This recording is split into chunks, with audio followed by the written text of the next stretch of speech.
Well, it's not a surprise. It's not a surprise, but it's no less outrageous, no less of a bad omen of things to come that Kavanaugh joined the liberal justices on the Supreme Court yesterday to block a case that could have given states the right to defund Planned Parenthood. Kavanaugh, Roberts, and the liberals, but I guess I maybe am repeating myself there, left in place two lower court opinions that said that states violate federal law when they terminate Medicaid contracts with Planned Parenthood affiliates. Now, only four justices are needed to grant a hearing on a case, because that's all that was at stake here. Was just let's give them a hearing. Let's look at this case. So Kavanaugh could have been the decisive vote in that case. It's not as though the game was already set because of Roberts, so Kavanaugh just joined him for PR purposes. I heard someone said that on Twitter. They said, well, maybe it was just because Roberts was already doing that and it didn't matter. No, you only need four. You only need four to agree to give a hearing on something.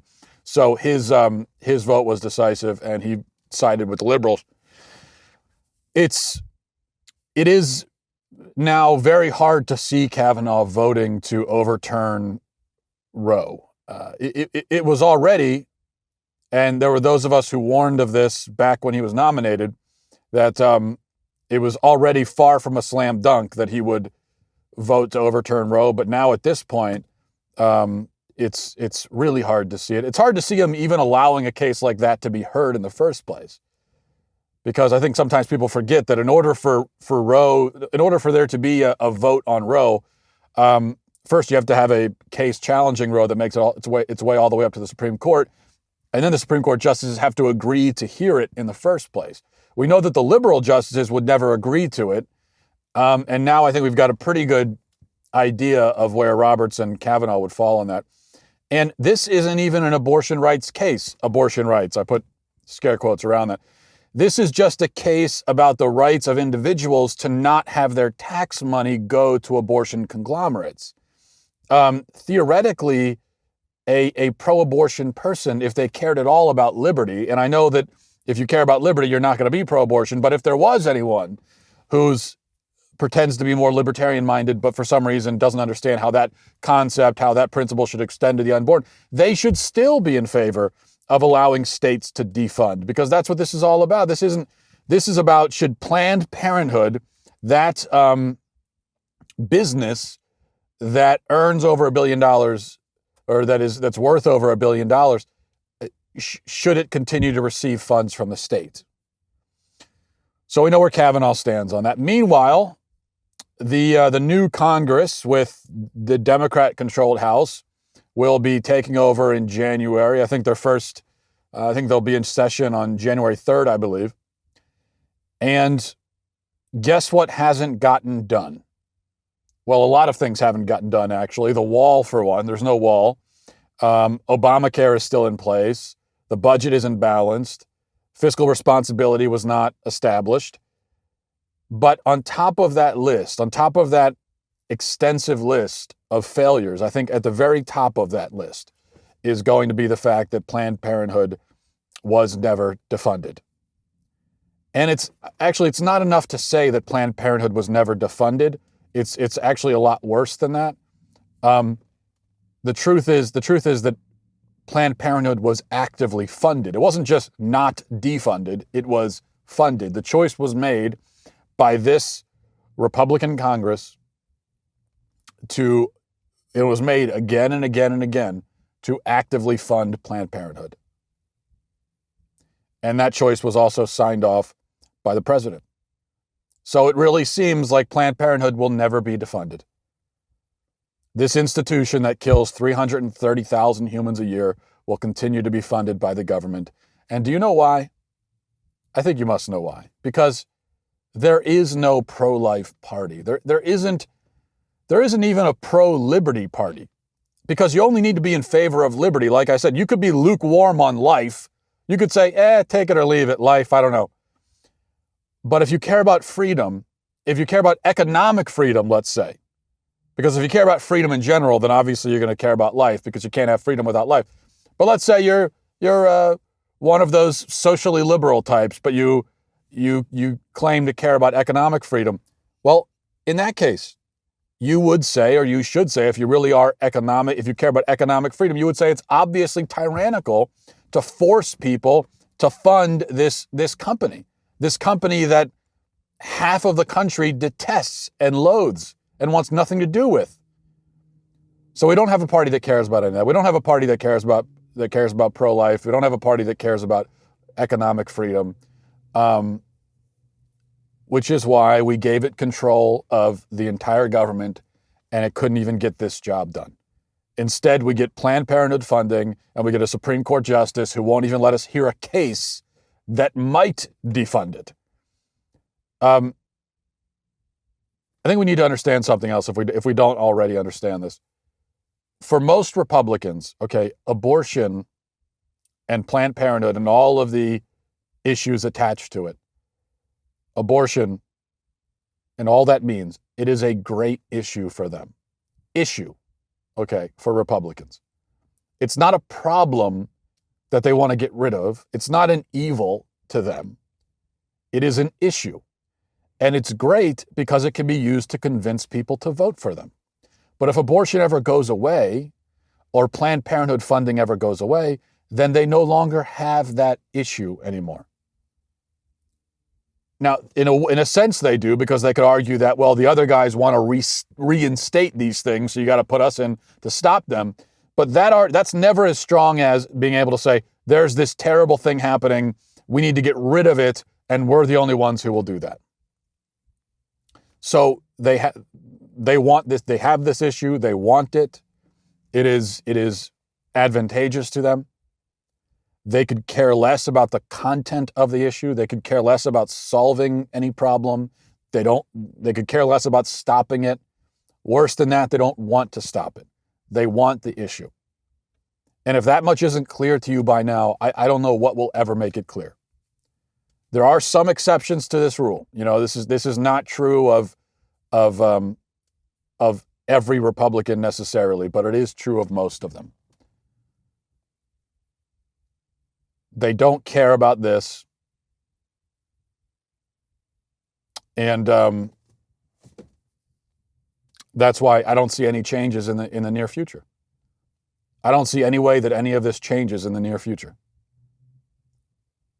And if we can't get, if we can't get Planned Parenthood defunding with a Republican Senate and a Republican House and a Republican president and two recent Republican appointees, supposedly 5 conservative Supreme Court justices, supposedly. If we can't get it done that way, we can't get it done through the judiciary, we can't get it done through Congress, then how's it going to happen? I don't see it happening. At a certain point, we need to figure out as pro-lifers how and when and if we are ever going to hold these people accountable. When are we ever going to hold them accountable? Because they never do what they say they're going to do, and then we say, oh, we're going to hold you accountable for this come election time. But then they say, no, you can't hold us accountable because if you do that, then the other guys might get in there, and they're definitely not going to do what you want them to do. So you might as well roll the dice on us. We're your best chance. Well, I don't even think they're that anymore. The problem with conservatives and pro-lifers especially, but conservatives in general, is that we are crumb eaters. We eat the crumbs that are thrown to us. We're satisfied with whatever little crumbs are thrown to us by the people that we elect and put in power and that we support with our votes. We are satisfied with. So even now, everything that I'm saying right now, I know there are people that are going to say, well, yeah, but we got tax cuts. Yeah, we didn't defund Planned Parenthood. We didn't get rid of Obamacare. We don't have the wall. There's no fiscal responsibility. We still got the massive deficits. But we got tax cuts, right? And we reduced regulations here and there. Okay, great. Fantastic. That's awesome. I'm very happy about that. We got tax cuts and reduced regulations. I'm not saying that stuff isn't important, but that's easy. Any Republican will do that. That's nothing. Considering all of the power that Republicans had for 2 years, they controlled the entire government, and this is what we get: a tax cut bill and reduce a few regulations, and people are happy with that? You're satisfied with that? All of the major important, significant things that we put them in there to do, they are not, did not, have not done. Repeal Obamacare, didn't happen. Get the wall done, didn't. It's not even beginning to happen. Defund Planned Parenthood, not happening. And oh yeah, get us Supreme Court justices that are actual constitutionalists and actual conservatives. That too. And apparently, it's looking like that didn't happen either. So it is a huge failure on all of these fronts, but we're supposed to be happy because of tax cuts. And what boggles my mind is that some conservatives apparently are happy with that. That's nothing. That is nothing. We need to start demanding a lot more and expecting a lot more and holding people accountable when it doesn't happen.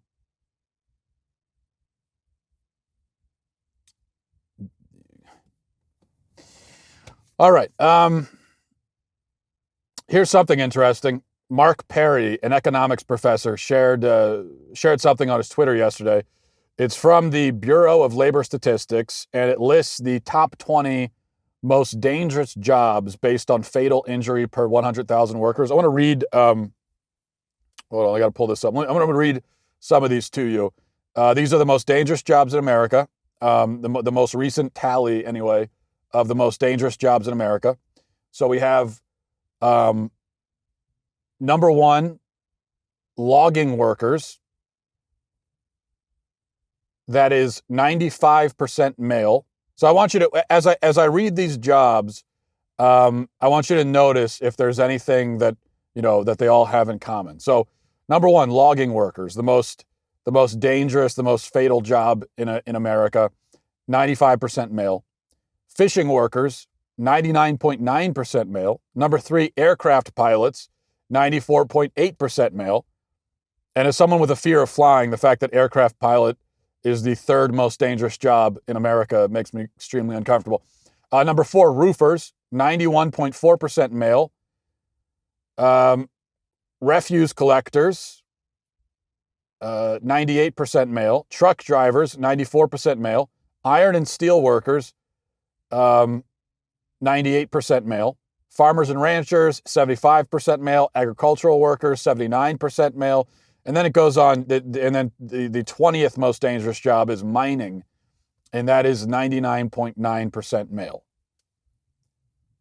So I bring this up just so that this is something that you could keep in mind when people complain about the supposed wage gap, a wage gap that all but disappears, of course, when you look at comparable jobs and comparable levels of skill and education, etc.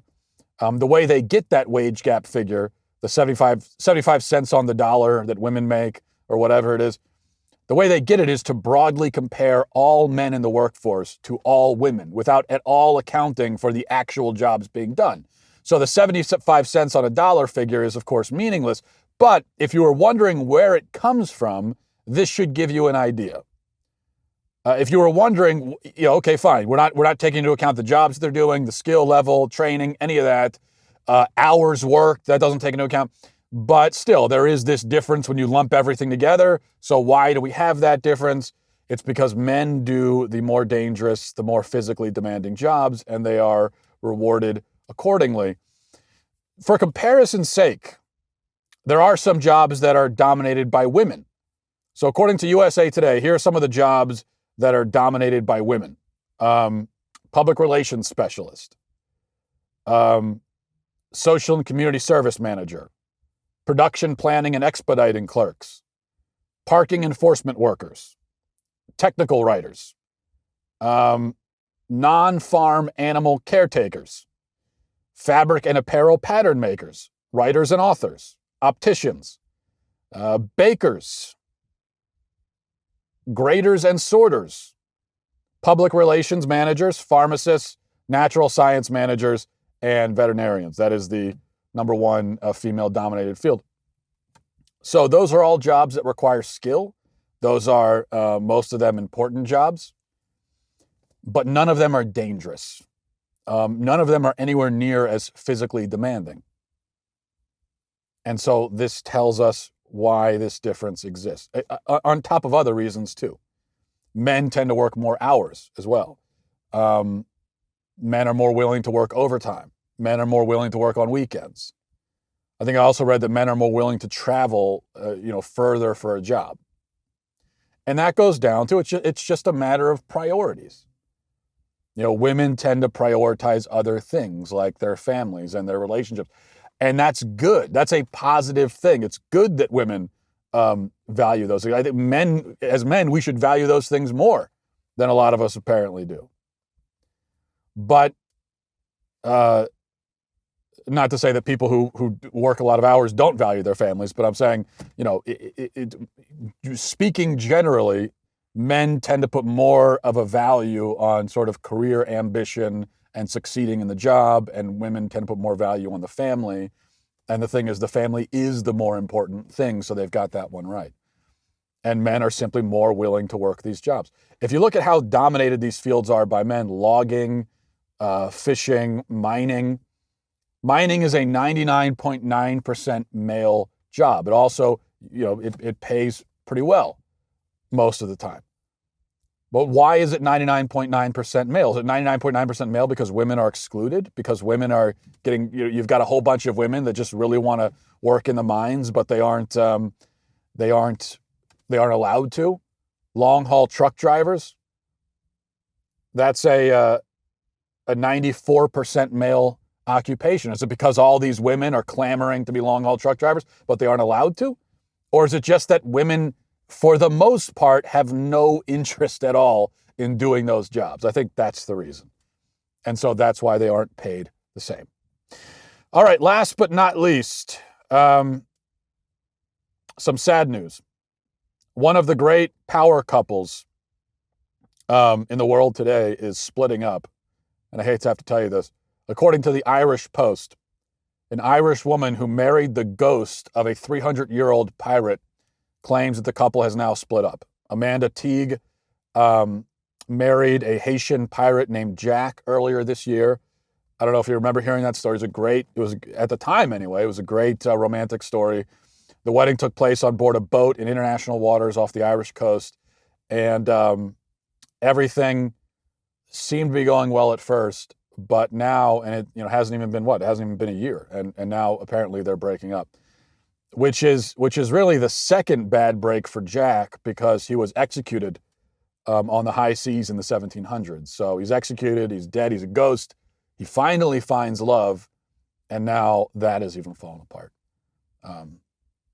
Pretty sad. In fact, I heard that they split up after a bad argument. I guess they just weren't soulmates. But I hear he's hooking up with someone else now. And the fact is that relationship has been on the last leg for a while. So they tried to patch it up, but it just didn't work. Suppose the romance was dead in their relationship. It was hard too, because she wanted him to talk more, but he wouldn't say boo. Plus, he could never set foot in their living room, which was hard. But I'm sure he'll do fine on the dating scene because he's a good-looking ghost, and as I say, if you got it, haunt it. Ghouls just want to have fun, if you know what I mean. And the thing is, they would get into fights because the pirate's parrot, his ghost parrot, would poop all over the place. And his wife would say, "Why is the parrot doing that?" And the pirate would say, "Well, hey, look, it's totally parrot normal." That was a stretch. I was trying to go for paranormal, but parrot, and it didn't work. All right. I gotta leave it there. I could go on for another 5 minutes with the pun. By the way, soul matey that is a double pun because you got the matey for the pirate soul, SOUL, soul, because he's dead. So you see it's a double pun. And yeah. All right. I'll talk to you tomorrow. Have a great day. Godspeed.